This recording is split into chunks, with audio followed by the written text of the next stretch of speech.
শয়তান তার পিছু নিয়েছে, ফলে সে পথভ্রষ্টদের অন্তর্ভুক্ত হয়ে গেল। নবী, আপনি তাদেরকে শুনিয়ে দেন কার ঘটনা, যাকে আমি আমার নিদর্শনাবলী দিয়েছিলাম, নিদর্শনাবলী দিয়ে হেদায়েত দিয়েছিলাম, সে এই হেদায়েত থেকে বিচ্যুত হয়ে গিয়েছে, ফলে সে পথভ্রষ্টদের অন্তর্ভুক্ত হয়ে গেছে। আয়াতে এই সেই ব্যক্তি দ্বারা উদ্দেশ্য, বালআম বাউরা নামে এক ব্যক্তি ছিল, বালআম ইবনে বাউরা। এই লোক আল্লাহর কাছে দোয়া করার সাথে সাথে আল্লাহ কবুল করে ফেলতেন, এত বড় আল্লাহর ওলি ছিল। মুসা আলাইহিস সালামের বিরুদ্ধে বদদোয়া করার জন্য তার কাছে আবেদন জানাইল এক সম্প্রদায়। বালআম জবাব দিল, মুসার বিরুদ্ধে বদদোয়া করলেও কোনো কাজ হবে না। কেন? তিনি হকের উপরে আছেন, আমি তার বিরুদ্ধে বদদোয়া করলে উল্টে আমার ক্ষতি হবে। তারা তাকে দুনিয়াবি অনেক লোভ দেখাইল, কাজ হয় নাই। পরে তার বিবির মাধ্যমে তাকে রাজি করাইছে মুসা নবীর বিরুদ্ধে বদদোয়া করার জন্য।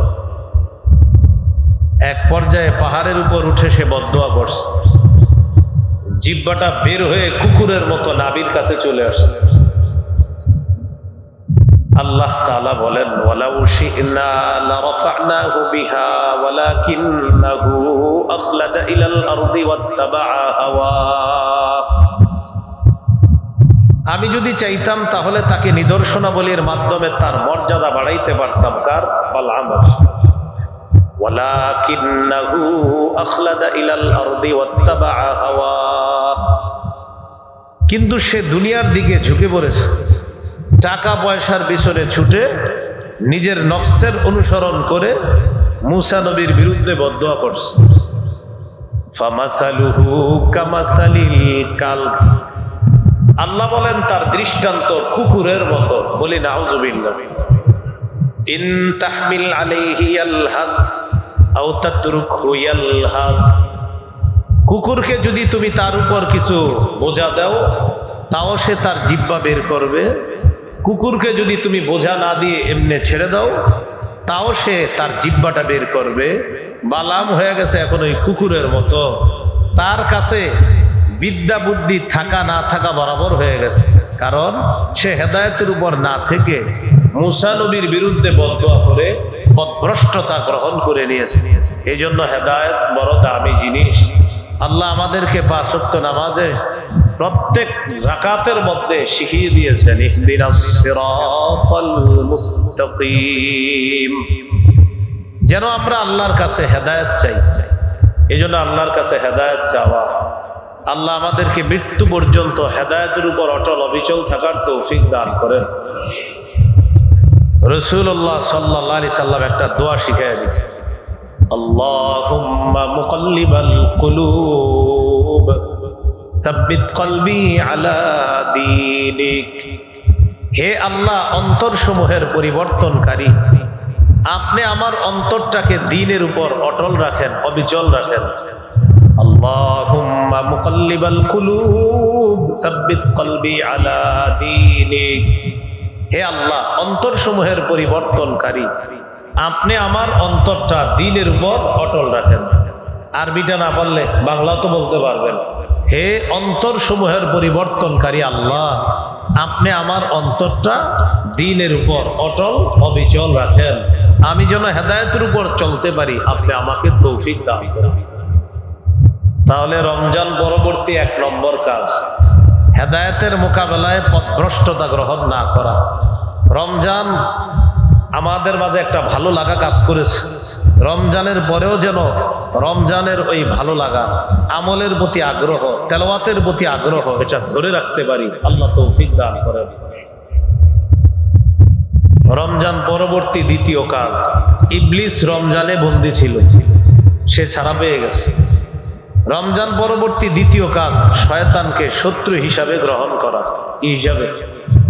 আমাদের শত্রু 1 মাস ছিল না, ও আবার চলে আসছে, ওকে শত্রু হিসাবে গ্রহণ করা। 1 নম্বর দৃষ্টান্ত সূরা ফাতিরের 6 নম্বর আয়াত। আল্লাহ বলেন, ইন্নাশ শাইতানা লাকুম আদুউন ফাত্তাখিযুহু আদুওয়া, নিশ্চয়ই শয়তান তোমাদের শত্রু, তাকে শত্রু হিসাবেই গ্রহণ করো। ইন্নামা ইয়াদউ হিজবাহু লিয়াকুনু মিন আসহাবিস সাঈর, শয়তান তার দলবলকে আহ্বান করে তাদেরকে জাহান্নামী বানানোর জন্য। বলি নাউযুবিল্লাহ। তাহলে শয়তানকে কি হিসাবে গ্রহণ করা? শত্রু। ইন্নাশ শায়তানা লাকুম আদু, নিশ্চয়ই শয়তান তোমাদের শত্রু। ফাত্তাখিযুহু আদুওয়া, তোমরা তাকে শত্রু হিসাবে গ্রহণ করো। 2 নম্বর দৃষ্টান্ত সূরা আরাফের 17 নম্বর আয়াতে আল্লাহ বলেন, সুম্মা লাআতিয়ান্নাহুম মিন বাইনি আইদিহিম ওয়া মিন খালফিহিম ওয়া আন আইমানিহিম ওয়া আন শামাইলিহিম। ইবলিস চ্যালেঞ্জ করে বলে, সুম্মা লাআতিয়ান্নাহুম মিন বাইনি আইদিহিম ওয়া মিন খালফিহিম, আমি তাদের সামনে থেকে, পিছন থেকে, ওয়া আন আইমানিহিম, ডান থেকে, ওয়া আন শামাইলিহিম, বাম থেকে তাদের কাছে আসবে। শয়তান বলে অবশ্যই আমি তাদের কাছে যাব, আমার আপনার কাছে আসবে সামনে থেকে, পিছন থেকে, ডান দিক থেকে, বাম দিক থেকে শয়তান আমাদের কাছে আসবে। এজন্য শয়তানকে শত্রু হিসেবে গ্রহণ করে। সূরা আরাফের 27 নম্বর আয়াতে আল্লাহ বলেন, ইয়া বানি আদম লা ইয়াফতিনান্নাকুমুশ শাইতানু কামা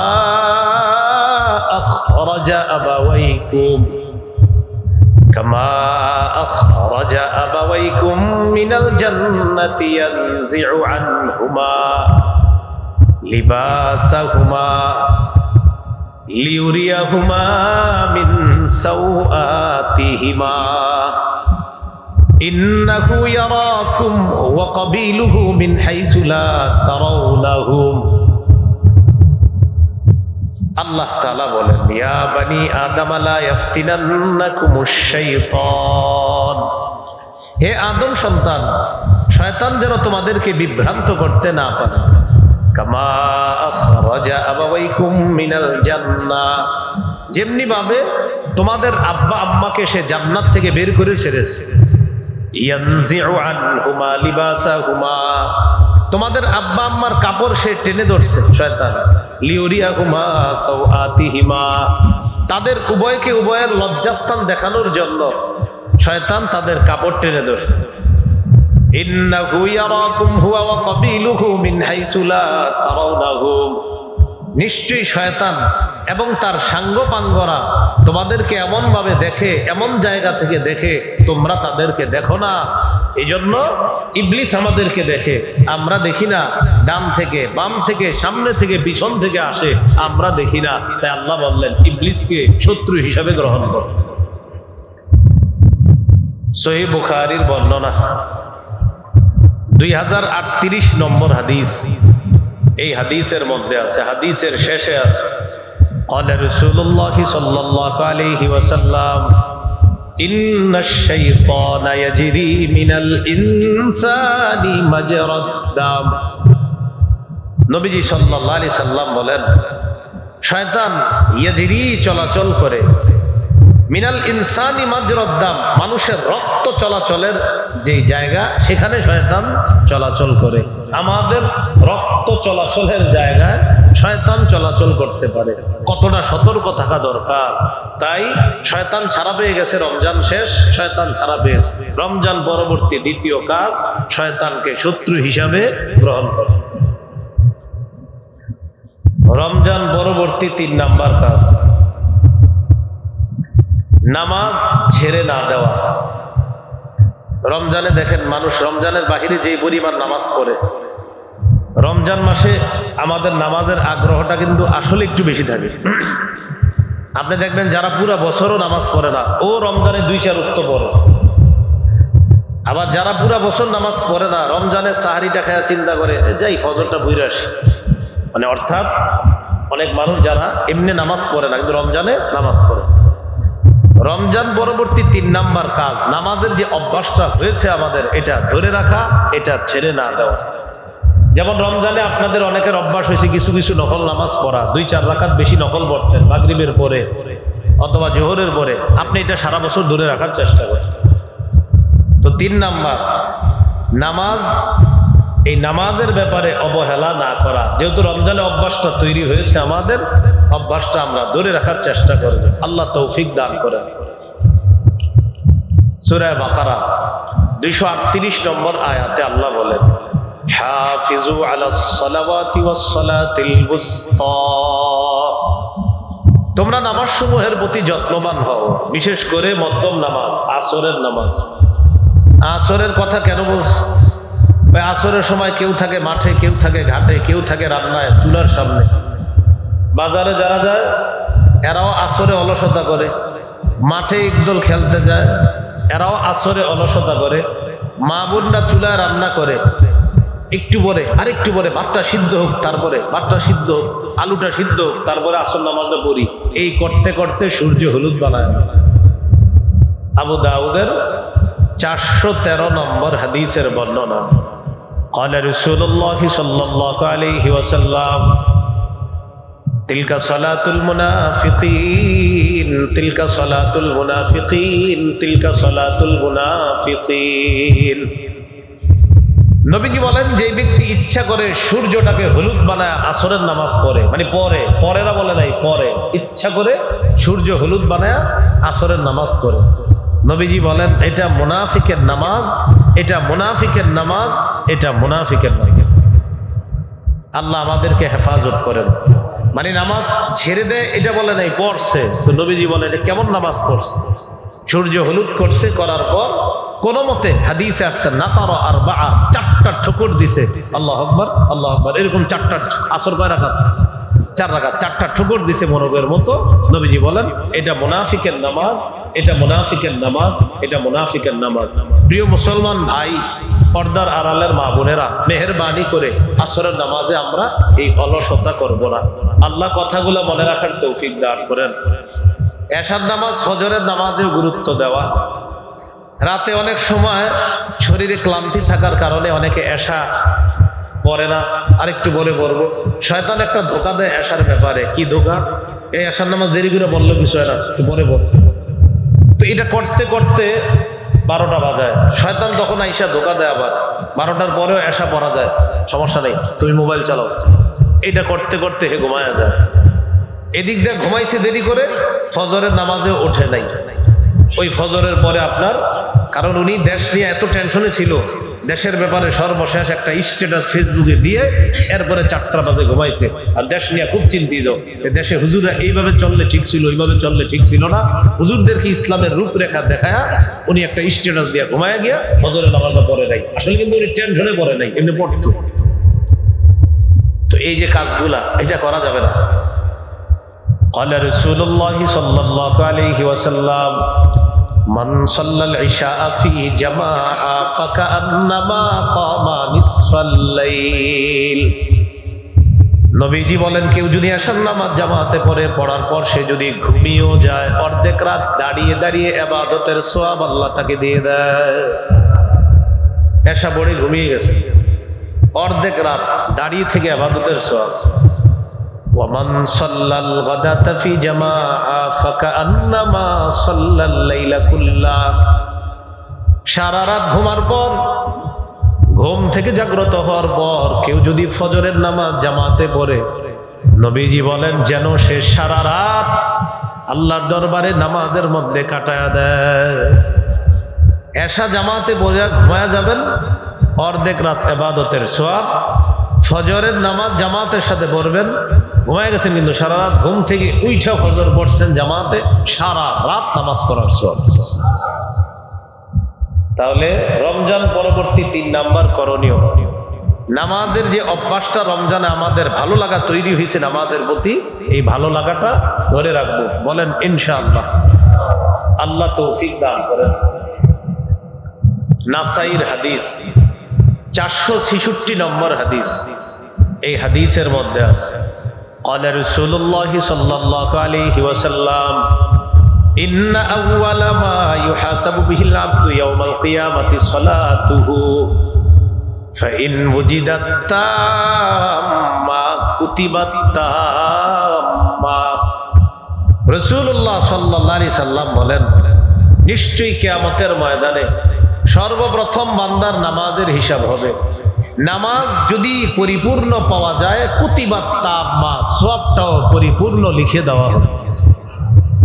আল্লাহ আমাদের সকলকে নামাজের প্রতি যত্নবান হওয়ার তৌফিক দান করেন। তাহলে রমজান পরবর্তী 3 নাম্বার কাজ, নামাজে অবহেলা না করা, নামাজের প্রতি যত্নবান হওয়া। রমজান পরবর্তী 4 নাম্বার কাজ, দেখেন কিছু মানুষ রমজানে কোরআন পড়ছে, 11 মাস না পড়লেও রমজানে 2 খতম পড়ছে, কেউ 3 খতম, কেউ 1 খতম পড়ার পর 27 রাতে গিয়ে ইমাম সাহেবের কাছে দোয়া চাইছে, একটা চিঠিতে ছোট্ট করে নাম লেখা, হুজুর 1 খতম কোরআন পড়ছি, এটা বক্সায়া দিয়ে, মানে এতদিন এটা ঘুরতেছিল, তো হুজুরে গিয়ে বলছি এটা বক্সায়া দিয়ে, এইভাবে লেখা, এটা কি করে দিবেন? বক্সায়া দিবেন।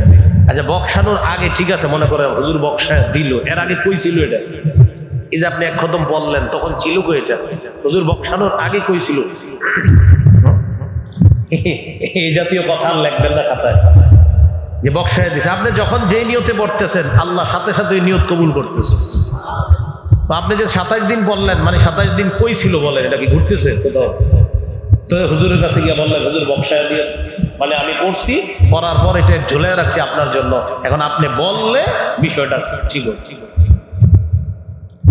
তো এই জাতীয় যাই হোক, তো রমজানে অনেকে কোরআন পড়ি আমরা, কেউ 2 খতম, কেউ 3 খতম পড়ার পর 27 রাতে কোরআনটা গিলাফের মধ্যে উঠে রেখে দেয়, আবার 11 মাস ধরে না। এটা কইরেন না। কোরআনের যে অভ্যাসটা তৈরি হয়েছে, আল্লাহর হস্তে কোরআন পড়া শুরু করেন। প্রতিদিন 2-4 পৃষ্ঠা হলে কোরআন পড়েন।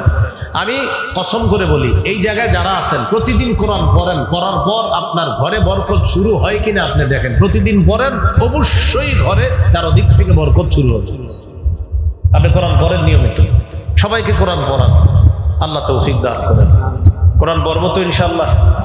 সূরা ফাতির 30-31 নম্বর, 29-30-31 নম্বর আয়াতে আল্লাহ বলেন, ইন্নাল্লাযীনা ইয়াতলুনা কিতাবাল্লাহ ওয়া আকামুস সালাতা ওয়া আনফাকু মিম্মা রাযাকনাহুম সিররাও ওয়া আলানিয়া ইয়ারজুনা তিজারাতাল লান তাবুর। আল্লাহ বলেন, নিয়মিত যাদের 3টা অভ্যাস হবে, 1 নাম্বার আল্লাহর কোরআন তেলাওয়াত করবে, 2 নাম্বার নামাজ কায়েম করবে, 3 নাম্বার আল্লাহ যা দান করেছেন ওই ব্যক্তিকে, আমাকে আপনাকে যে সম্পদের মালিক বানিয়েছেন, এখান থেকে গোপনে প্রকাশ্যে আল্লাহর রাস্তায় দান করবে। আমি আবার বলছি, আয়াতে 3টা অভ্যাসের কথা বলা হয়েছে। নিয়মিত কোরআন তেলাওয়াত করা, নিয়মিত নামাজ পড়া, নিয়মিত সাধ্য অনুযায়ী কিছু দান সদকা করা। এটা যারা করবে, আল্লাহ বলেন তারা এমন ব্যবসা কামনা করে যেই ব্যবসা কখনো ধ্বংস হবে না, এই ব্যবসা লাভ আর লাভ।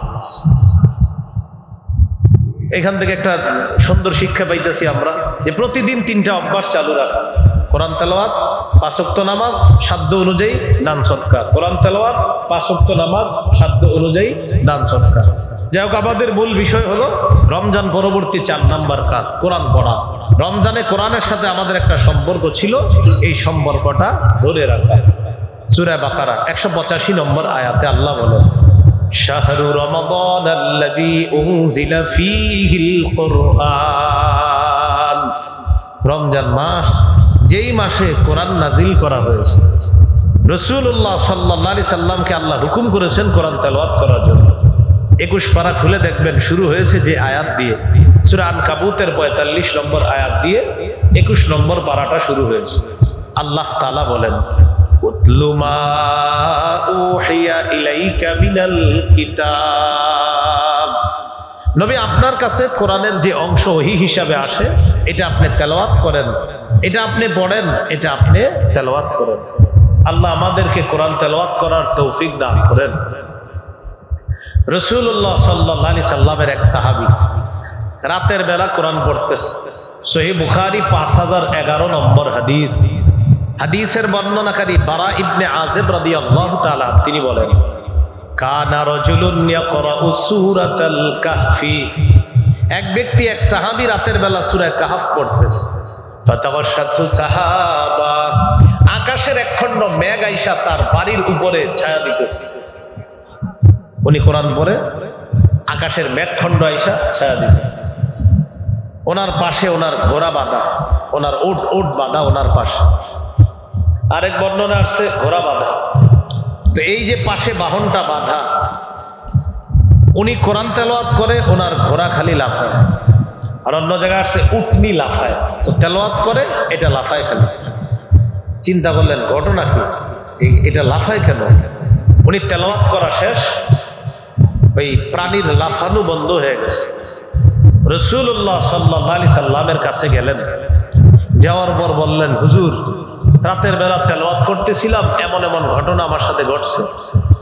রাসূলুল্লাহ সাল্লাল্লাহু আলাইহি সাল্লাম বললেন, তিলকাস সাকিনাতু তানাজ্জালাত বিল কুরআন, তুমি রাতে কোরআন তেলাওয়াত যখন করতেছিলা তখন কোরআনের কারণে আল্লাহর আসমান থেকে তোমার বাড়ির উপর সাকিনা প্রশান্তি অবতীর্ণ হয়েছে।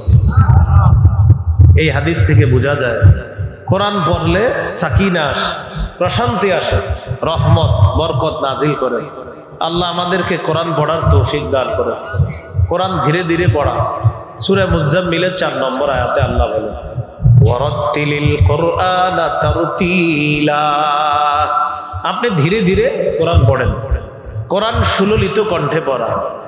ক্বালা রাসূলুল্লাহ সাল্লাল্লাহু আলাইহি ওয়াসাল্লাম, যায়িনুল কুরআতিকুম, রাসূলুল্লাহ সাল্লাল্লাহু আলাইহি সাল্লাম বলেন, তোমরা তোমাদের কণ্ঠের মাধ্যমে কোরআনকে সুন্দর করো, সুললিত কণ্ঠে তোমরা কোরআন পড়ো, সুললিত কণ্ঠে তোমরা কোরআন পড়ো। এই জন্য ধীরে ধীরে পড়া, সুন্দর কণ্ঠে কোরআন পড়ার চেষ্টা করা। আল্লাহ তৌফিক দান করেন। রমজান পরবর্তী 4 নাম্বার কাজ কোরআন তেলাওয়াত করা। রমজান পরবর্তী 5 নাম্বার কাজ জিকির করা। কি করা? জিকির। রমজানে জিকির একটু বেশি করতাম। এমনি দেখবেন রমজানে ভালো লাগতো, রোজা রাখছেন, ইফতারি নিয়ে সামনে বসে রয়েছেন, এমনি দেখবেন অটোমেটিক মুখ দিয়ে বাইরে হইতো, আল্লাহ মাফ করে দাও, আল্লাহ মাফ করে, বের হয়ে কিন্তু হ্যাঁ, আল্লাহ সুবহানাল্লাহ, আলহামদুলিল্লাহ, লা ইলাহা ইল্লাল্লাহ। মানে রমজানে এটা একটা আলাদা ভালো লাগা, মুখ থেকে অটোমেটিক আল্লাহর তাসবিহগুলো আসে, জিকির আসে, আলহামদুলিল্লাহ অনায়াসে চলে আসে, সুবহানাল্লাহ চলে আসে। তো এই যে অভ্যাসটা রমজানের বাহিরেও ধরে রাখেন। এখন দেখবেন ইদানিং আইতে চায় না, রমজানে যেরকম আসতো, হ্যাঁ মুখে সুবহানাল্লাহ আসতো, আলহামদুলিল্লাহ আসতো, এটা এখন আসতে চাইতেছে না। কেন? ইবলিস তো এসে গেছে, ও তো এত সহজে বেরোইতে দিবে। তো রমজান মাসের যে জিকিরের অভ্যাসটা রমজানের বাহিরেও এটা ধরে রাখার চেষ্টা করব। আল্লাহ তৌফিক দান করেন। সূরা আহজাবের 41 নম্বর আয়াতে আল্লাহ বলেন, ইয়া আইয়ুহাল্লাযীনা আমানু যকুরুল্লাহা যিকরান কাসীরা ওয়াসাব্বিহুহু বুকরাতাও ওয়া আসীলা। হে ঈমানদারগণ, তোমরা বেশি আল্লাহর জিকির করো, সকাল সন্ধ্যায় তোমরা তাসবিহ পাঠ করো, সকাল সন্ধ্যায় তোমরা তাসবিহ পাঠ করো, জিকির করো, তাসবিহ পাঠ করো। সহিহ বুখারীর বর্ণনা 6407 নম্বর হাদিস। ক্বালা রাসূলুল্লাহ সাল্লাল্লাহু আলাইহি ওয়াসাল্লাম, মাসালুল লাযী ইয়াযকুরু রাব্বাহ ওয়াল্লাযী লা ইয়াযকুরু রাব্বাহ মাসালুল হাইয়্যি ওয়াল মাইয়িত। রাসূলুল্লাহ সাল্লাল্লাহু আলাইহি ওয়াসাল্লাম বলেন, যেই ব্যক্তি জিকির করে আর যেই ব্যক্তি জিকির করে না, তাকান, তিনি জিকির করে, আমি করি না। তো বলতেছে যিনি জিকির করে আর যে জিকির করে না, তাদের দুইজনের দৃষ্টান্ত হলো মাসালুল হাইয়্যি, জীবিত, ওয়াল মাইয়িতি, মৃত ব্যক্তির মতো। যিনি জিকির করে তিনি জীবিত ব্যক্তির মতো, যিনি জিকির করে না তিনি মৃত ব্যক্তির মতো। এই জন্য মনে রাখবেন, জিকির না করতে না করতে এক পর্যায়ে তার নাম গাফেলদের খাতায় লিপিবদ্ধ হয়ে যায়। বলি না আউযুবিল্লাহ। সূরা আরাফের 205 নম্বর আয়াতে আছে, আল্লাহ বলেন, ওয়াযকুর রাব্বাকা ফী নাফসিকা তাদাররুআন ওয়া খীফাতান ওয়া দুনাল জাহরি মিনাল কওলি বিল গুদুবি ওয়াল আসাল ওয়া লা তাকুম মিনাল গাফিলিন। ওয়াযকুর রাব্বাকা ফি নাফসিকা তাদাররুআন ওয়া খুফা, তুমি তোমার রবকে স্মরণ করো বিনয়ের সাথে, গোপনে তোমার রবকে স্মরণ করো। তো আল্লাহ তাআলা এই আয়াতের শেষে বলেছেন ওয়ালা তাকুম মিনাল গাফিলিন, গাফেলদের অন্তর্ভুক্ত হয়েও না। আয়াতের পূর্বাপর মিলাইলে বোঝা যায় যারা জিকির করে তাদের নাম গাফেলদের খাতা থেকে কেটে দেওয়া হয়, আর যারা জিকির করে না এক পর্যায়ে তাদের নামটা গাফেলদের খাতায় লিপিবদ্ধ হয়ে যায়। বলি নাউজুবিল্লাহ। আল্লাহ আমাদেরকে বেশি জিকির করার তৌফিক দান করেন। তিরমিজির হাদিস 3375 নম্বর হাদিস, 3375। এক ব্যক্তি রাসূলুল্লাহ সাল্লাল্লাহু আলাইহি সাল্লামের কাছে আসার পর বললেন, ইন্না শারাইআল ইসলামি ক্বাদ কাসুরাত আলাইয়া ইয়া রাসূলুল্লাহ। হুজুর, ইসলামের এত বিধিবিধান আমার মনে থাকে না। মানে এক সাহাবী এসে বলতেছে, হুজুর ইসলামের বিধিবিধান এত বেশি, আমি তো সব মনে রাখতে পারি না। আমাকে এমন কিছু শিখাইয়া দেন যেটা আমি সহজে আমল করতে পারি, আমার মনে থাকবে। আমার আখবিরনি বিশাইইন আতাশাব্বাতু বিহি ইয়া রাসূলুল্লাহ। ইয়া রাসূলুল্লাহ, এমন আমল আপনি আমাকে শিখিয়ে দেন যে আমলটা আমি শক্তভাবে মজবুতভাবে আঁকড়ে ধরে রাখতে পারি।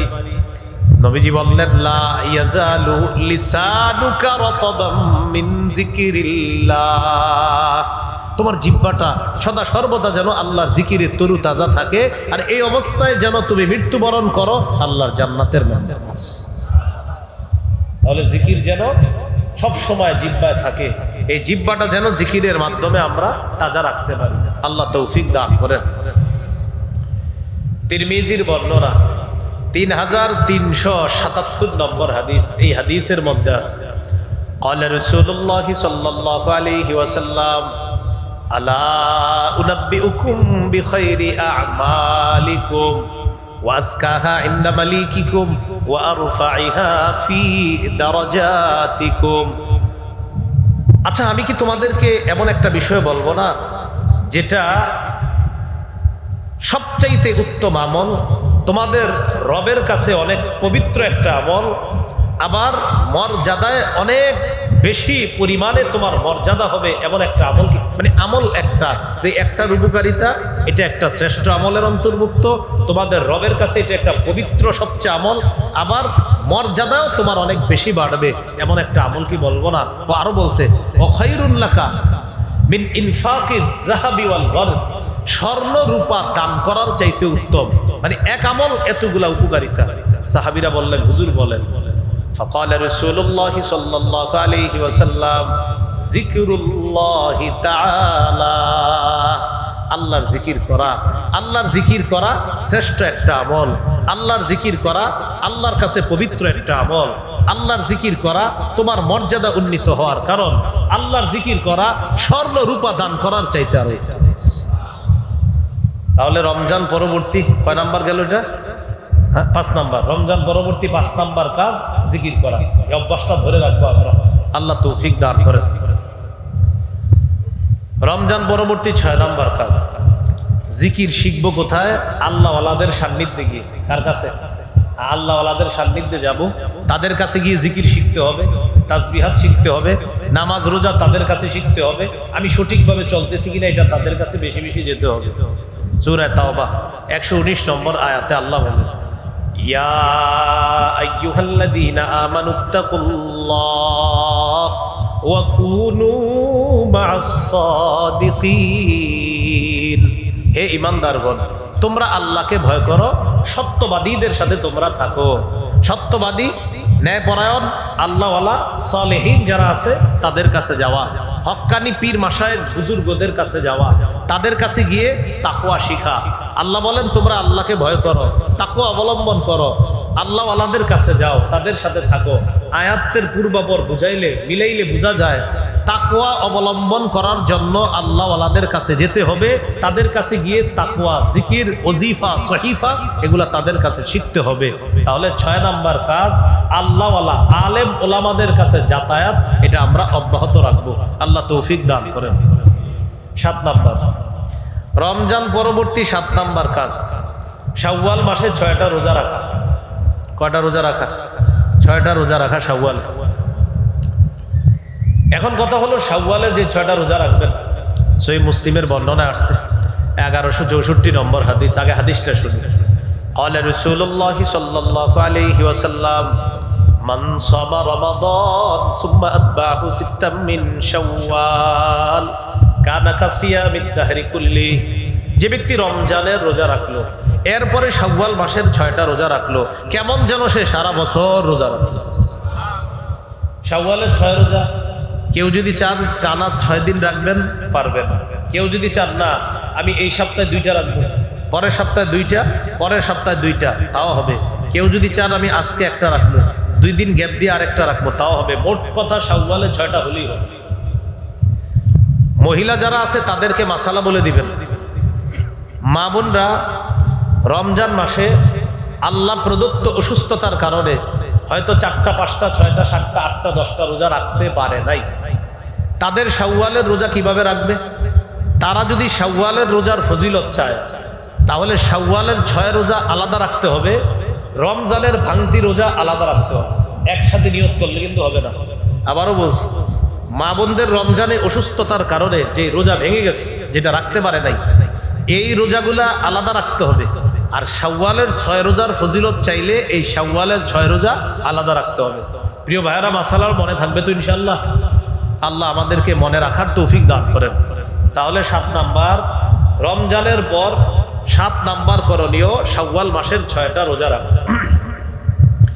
রমজান পরবর্তী 8 নাম্বার কাজ, এইটাই আমি তেলাওয়াত করছিলাম। বলেন আমলগুলো, বলেন নষ্ট না করা। কতগুলো আমল করছি কষ্ট করে, 30টা রোজা রাখছি, এইগুলা নষ্ট না করা। সূরা মুহাম্মদের 33 নম্বর আয়াতে আল্লাহ বলেন, ইয়া আইয়ুহাল্লাযীনা আমানু আতিউল্লাহ ওয়া আতিউর রাসূলা ওয়া লা তুবতিলু আমালাকুম। হে ঈমানদারগণ, তোমরা আল্লাহর আনুগত্য করো, রাসূলুল্লাহ সাল্লাল্লাহু আলাইহি সাল্লামের আনুগত্য করো, তোমাদের আমলগুলা তোমরা নষ্ট করে দিও না। সূরা নাহলের 92 নম্বর আয়াতে আছে, এক মহিলা সারাদিন কষ্ট করে রশি পাকাইছে, পাকানোর পর বিকালবেলা রশিটা আবার খুলে ফেলছে। তো সারাদিন কষ্ট কেন করলো? সারাদিন কষ্ট করে রশি পাকাইছে, বিকালবেলা গিয়ে সব খুলে ফেলছে। কষ্টের কোনো মূল্য রইল? আল্লাহ বলেন, ওয়ালা তাকুনু কাল্লাতী নাকাদাত ওয়াজলাহা মিন বা'দি কুওয়াতিন আনকাসা। তোমরা ওই নারীর মতো হয়েও না যেই নারী মজবুতভাবে রশি পাকানোর পর ওই রশিটা আবার টুকরা টুকরা করে ফেলে, তোমরা তার মতো হয়েও না। আল্লাহ কি বুঝাইতে চাইলেন? কষ্ট করে আমল করার পর এমন কিছু করবা না যেটার কারণে তোমাদের আমলগুলা বরবাদ হয়ে যায়। যেমন শিরিক করে ফেললেন, সব শেষ। শিরিক করলে সব শেষ।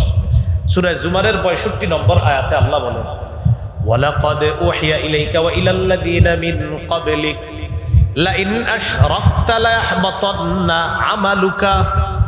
নবী, আপনার পূর্বের রাসূলদের প্রতিও এই ওহী প্রেরণ করা হয়েছে, আপনাকে ওই ওহী দেওয়া হলো, যদি আপনিও শিরিক করেন, আল্লাহর নবীকে আল্লাহ বলতেছে আপনিও যদি শিরিক করেন, লায়াহবাতান্না আমালুকা, অবশ্যই অবশ্যই আপনার আমলও বরবাদ হয়ে যাবে, আপনার আমলও নষ্ট হবে। নবীকে বলতেছে আপনি শিরিক করলে আপনার আমলও বরবাদ হয়ে যাবে। তাহলে এই হলো 8 নাম্বার, রমজান পরবর্তী 8 নাম্বার কাজ, আমলগুলাকে নষ্ট না করা। আল্লাহ কথাগুলা মনে রাখার তৌফিক দান করেন। এই রমজানের পরে 8টা করণীয় মনে থাকবে তো ইনশাআল্লাহ? এখন আমরা জানবো সবচেয়ে গুরুত্বপূর্ণ একটা কথা, সেটা হলো রমজান মাসটা আল্লাহ দিয়েছিলেন কেন? সূরা বাকারার 183 নম্বর আয়াতে আছে, লাআল্লাকুম তাত্তাকুন, যাতে তোমরা মুত্তাকি হয়ে যাও। মুত্তাকি কিভাবে হবা? গুনাহ ছেড়ে দিলে, একদম সোজা কথা, গুনাহ ছেড়ে দিলে মুত্তাকি হওয়া যাবে। গুনাহ ছেড়ে দিলে মুত্তাকি হওয়া যাবে। প্রিয় ভাইরা, কি ছেড়ে দিলে মুত্তাকি হওয়া যাবে? এখন কথা হলো যেটা আপনাদেরকে বলবো, রমজান মাস তো আসলেই চলে গেছে, ঠিক না? আর ইদানিং এর রমজানগুলো এমন ভাবে যায় মনে হয় এই যে আসছে আবার গেছে, ওই সময়ে বরকত হয়।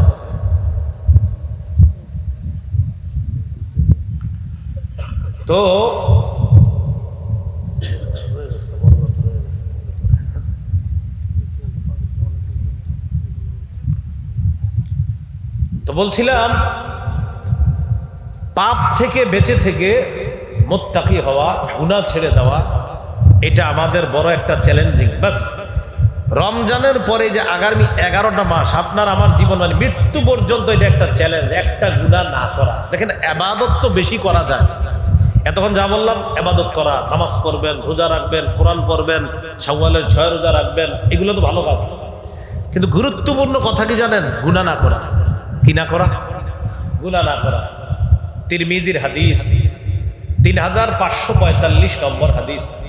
এই হাদিসের মধ্যে আছে قال رسول الله صلى الله عليه وسلم رغم أنف رجل دخل عليه رمضان ثم انسلخ قبل أن يغفر له।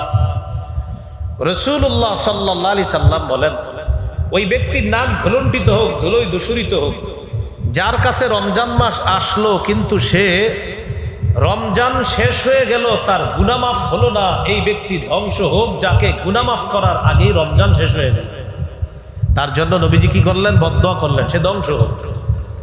তাহলে এখান থেকে বোঝা যায় যে রমজান মাস তো আসলেই চলে গেছে, এখন আমাদের গুনাহ মাফ হলো কিনা সেটা তো আমরা জানি না। তো এই জন্য আমরা এখন সংক্ষেপে জানবো গুনাহ মাফের 11টা উপায়। প্রিয় ভাইরা, কয়টা উপায়? হ্যাঁ, 11টা উপায় আমরা জানবো গুনাহ মাফের। তাহলে রমজান পরবর্তী 8 কাজ, আর এখন জানবো গুনাহ থেকে মুক্ত থাকার জন্য কয় কাজ? 11টা। 8 আর 11 কত হবে? 19। এই 19টা আলোচনাই আজকের আলোচনা। 11টা করণীয় কি কি? 1 নাম্বার, খাঁটি তওবা করা। কি করা? খাঁটি তওবা করা।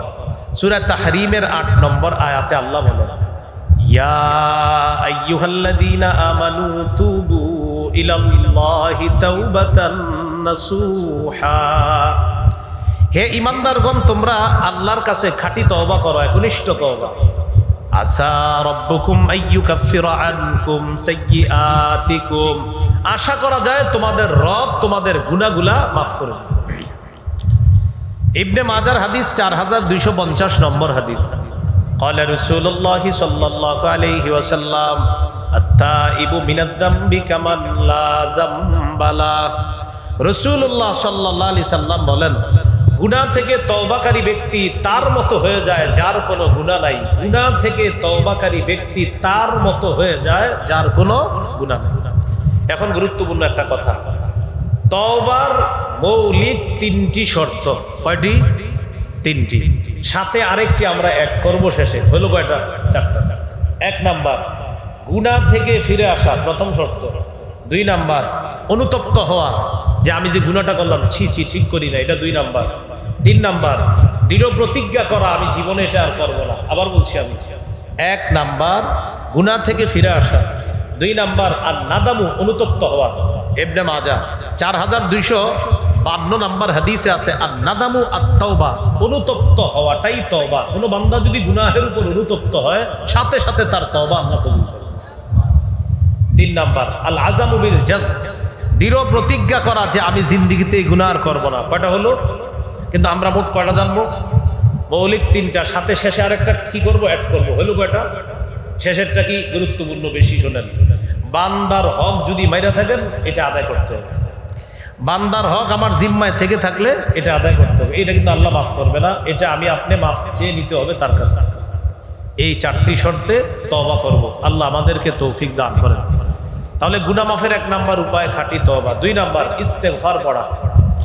সূরা আলী ইমরানের 135 নম্বর আয়াতে আল্লাহ বলেন, ওয়াল্লাযীনা ইযা ফাআলু ফাহিশাতান আও যালামু আনফুসাহুম যাকারুল্লাহ ফাস্তাগফারু লিযুনুবিহিম ওয়া মান ইয়াগফিরুয যুনুবা ইল্লাল্লাহ ওয়া লাম ইউসিররু আলা মা ফাআলু ওয়া হুম ইয়ালামুন। যারা কোনো অশ্লীল কাজ করে ফেলে, সাথে সাথে আল্লাহকে স্মরণ করে, সাথে সাথে ইস্তেগফার পাঠ করে, আর এই গুনার বারবার করে না, আল্লাহ বলে আমি আল্লাহ ছাড়া গুনাহ মাফ করার আছেই বাকে, আমি তো তোমাকে মাফ করে দিব। আয়াতে 4টা কথা আসছে। অশ্লীল কাজ করে ফেলছেন, সাথে সাথে আল্লাহকে স্মরণ করেছেন, সাথে সাথে ইস্তেগফার পাঠ করেছেন, সাথে সাথে নিয়ত করছেন এটা বারবার করব না। এই 4টা একসাথে পাওয়া গেছে। গুনাহ হয়ে গেছে, সাথে সাথে আল্লাহর স্মরণ, সাথে সাথে ইস্তেগফার, সাথে সাথে নিয়ত, ছি ছি এটা কি করলাম, আর করব না। আল্লাহ বলেন ওয়ামাই ইয়াগফিরুয যুনুবা ইল্লাল্লাহ, আরে আল্লাহ ছাড়া গুনাহ মাফ করার আছে কে? আমি তো গুনাহ মাফ করব। তাহলে 2 নাম্বার, বেশি বেশি ইস্তেগফার পড়া। ইস্তেগফার সংক্ষেপে পড়তে পারেন, আস্তাগফিরুল্লাহ আস্তাগফিরুল্লাহ আস্তাগফিরুল্লাহ, এইটুকু পড়া যায়। আরেকটু বাড়ায় পড়তে পারেন, আস্তাগফিরুল্লাহাল্লাযী লা ইলাহা ইল্লা হুয়াল হাইয়ুল কাইয়্যুম ওয়া আতুবু ইলাইহি, এতটুকু পড়া যায়। তাহলে গুনাহ মাফের 2 নাম্বার উপায় বেশি বেশি ইস্তেগফার পড়া। গুনাহ মাফের 3 নাম্বার উপায়, এটা আমার সাথে বললে মনে থাকবে, বলেন ক্ষমা পাওয়ার আশায় বারবার ক্ষমা চাওয়া। ক্ষমা পাওয়ার আশায় বারবার আল্লাহর কাছে ক্ষমা চাওয়া। তিরমিজির হাদিস 3540 নম্বর হাদিস। এই হাদিসটি হাদিসে কুদসি। আল্লাহ তাআলা বলেন, ইয়া ইবনা আদম ইন্নাকা মা দাউতানি ওয়া রাজাউতানি গফারতু লাকা আলা মা কানা মিনকা ওয়ালা উবালি। হে আদম সন্তান, ক্ষমা পাওয়ার আশায় তুমি যতক্ষণ আমাকে ডাকবা, ক্ষমা পাওয়ার আশায় তুমি যতবার আমাকে ডাকো, ততবার আমি আল্লাহ তোমাকে মাফ করে দেই, এতে আমি আল্লাহ কারো পরোয়া করি না। ক্ষমা পাওয়ার আশায় যতবার ডাকো আমি ততবার তোমাকে ক্ষমা করি। এ হলো 3 নাম্বার। গুনাহ মাফের 4 নাম্বার উপায়, রাসূলুল্লাহ সাল্লাল্লাহু আলাইহি সাল্লামের পূর্ণ আনুগত্য করা। রাসূলুল্লাহ সাল্লাল্লাহু আলাইহি সাল্লামের পূর্ণ আনুগত্য করা।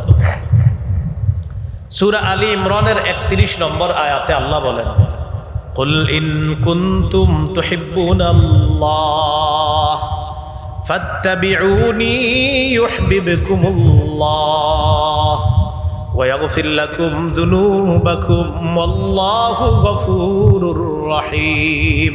নবী আপনি বলেন, যদি তোমরা আল্লাহকে ভালোবাসো তাহলে আমার অনুসরণ করো।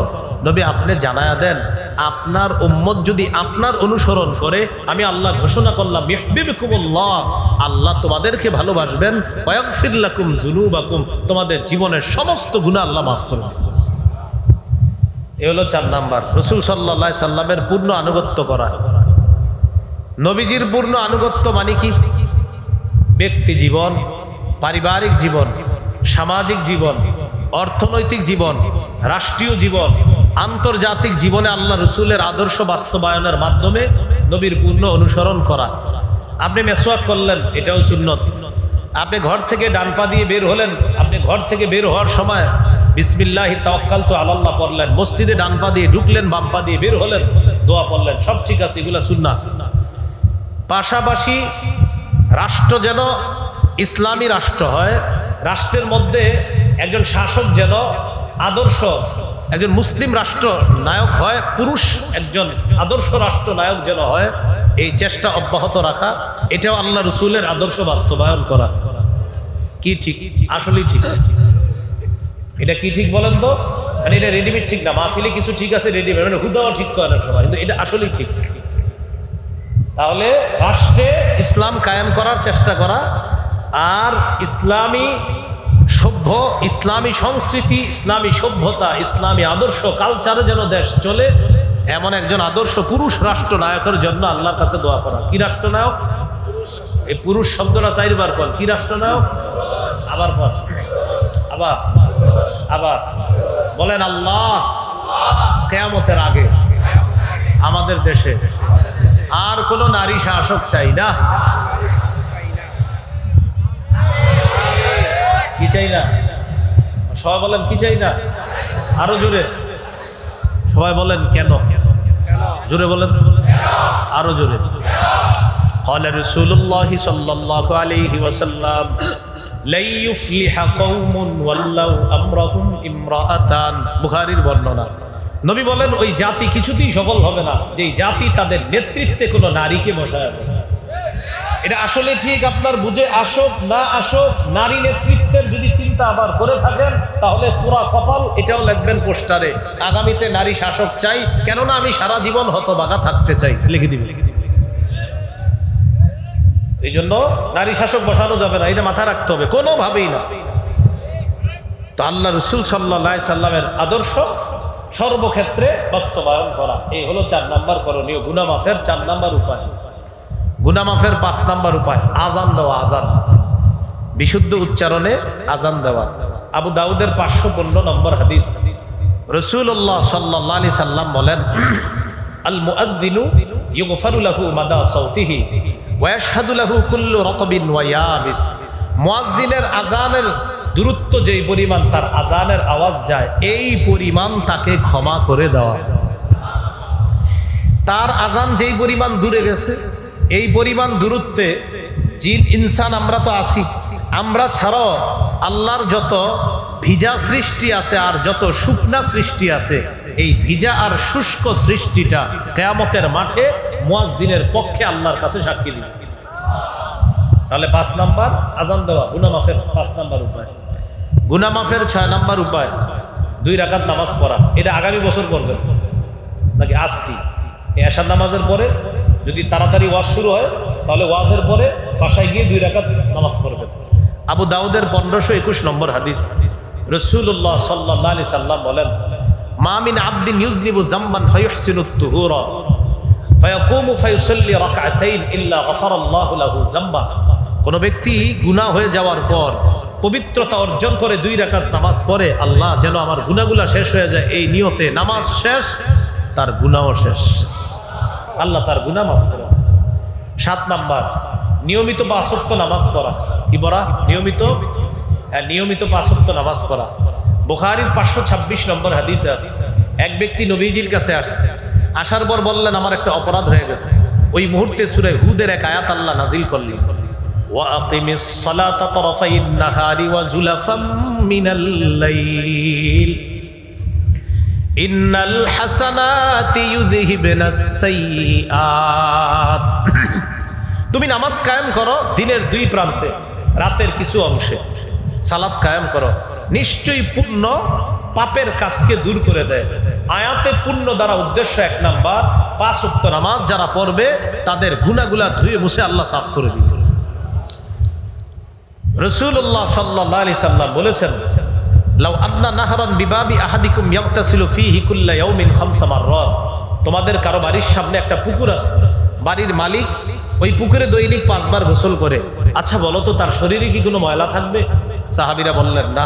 নবীজি বললেন, ফাযালিকা মিসলুস সালাওয়াতিল খামসি ইয়ামহুল্লাহু বিহিন্নাল খাতায়া।